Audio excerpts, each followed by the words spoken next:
To YoYo TV. ఈ generation లో ప్రేమ అంటే 3 నెలల చాటింగ్, 6 నెలలు తిరగడం, సంవత్సరం తిరిగే లోపు బ్రేకప్లు. నిజమైన ప్రేమలు చాలా అరుదు. నిజమైన ప్రేమల్లో ఎక్కువ శాతం విషాదమే ఉంటుంది. సంతోషకరమైన ముగింపు బహుశా చాలా కొద్ది కథలలోనే ఉండొచ్చు. అయితే ఇటీవల కేరళ రాష్ట్రం వయనాడ్ ప్రకృతి బీభత్సంలో ఒక ప్రేమ కథ అందరినీ కదిలిస్తోంది. నేటి కాలంలో నిజమైన ప్రేమకు నిర్వచనంగా నిలుస్తోంది.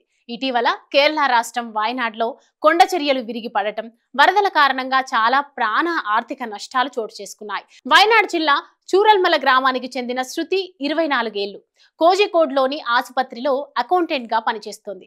ఈమె పాఠశాల స్నేహితుడు జాన్సన్ 27 సంవత్సరాలు కార్ క్లీనింగ్ కంపెనీలో పనిచేస్తున్నాడు. వీరు ఇద్దరు 10 ఏళ్లుగా ప్రేమించుకుంటున్నారు. ఇద్దరివి వేరువేరు మతాలు అయినా రెండు కుటుంబాలు అభ్యంతరం చెప్పకపోవడంతో ఇద్దరికీ నిశ్చితార్థం కూడా జరిగింది. అయితే వయనాడ్లో కొండ చర్యలు విరిగి పడటంతో శృతి తల్లిదండ్రులు, చెల్లెలు సహా మొత్తం 9 మంది కుటుంబ సభ్యులు మరణించారు. అంతేకాదు, ఈ విపత్తులో నెల కిందట శృతి కుటుంబం కట్టుకున్న ఇల్లు, 4 లక్షల డబ్బు, 15 సవర్ల బంగారం నామరూపాలు లేకుండా పోయాయి. వయనాడ్ విపత్తు వల్ల శృతికి తనకంటూ ఏమీ మిగలకుండా పోయింది. ఇలాంటి స్థితిలో ఉన్న అమ్మాయిని పెళ్లి చేసుకోవడానికి సాధారణంగా అబ్బాయిలు వెనకడుగు వేస్తారు. ఆర్థికంగా ఏమీ లేదనే కారణంతో పెళ్లికి నిరాకరిస్తారు. కానీ జాన్సన్ మాత్రం శృతిని వదల్లేదు. విషాదం చోటు చేసుకుందని తెలియగానే జాన్సన్ హుటాహుటిన శృతి వద్దకు పరుగు తీశాడు.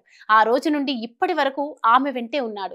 శృతి కుటుంబ సభ్యుల మృతదేహాలను చూడడానికి మార్చురీకి వెళ్లడం నుండి ప్రధాని నరేంద్ర మోడీ సందర్శనకు వచ్చినప్పటి వరకు ప్రతి సందర్భంలో అతను ఆమె వెంటే ఉన్నాడు. శృతి చెల్లెలు స్థానిక కళాశాలలో ఇంటర్మీడియట్ 2వ సంవత్సరం చదువుతుండగా ఆమె తల్లిదండ్రులు తేయాగు తోటలో కూలీగా పనిచేసేవారు. కొండ చర్యలు విరిగి పడటం వల్ల 200 మందికి పైగా ప్రాణాలు కోల్పోయారు. విపత్తు సంభవించిన 3 గ్రామాలలో తిరువనంతపురం నుండి 470 కిలోమీటర్ల దూరంలో జిల్లా వెంబడి ప్రవహించే చెలియార్ నది నుండి సుమారు 200 సంఖ్యలో శరీర భాగాలు కనుగొనబడ్డాయి.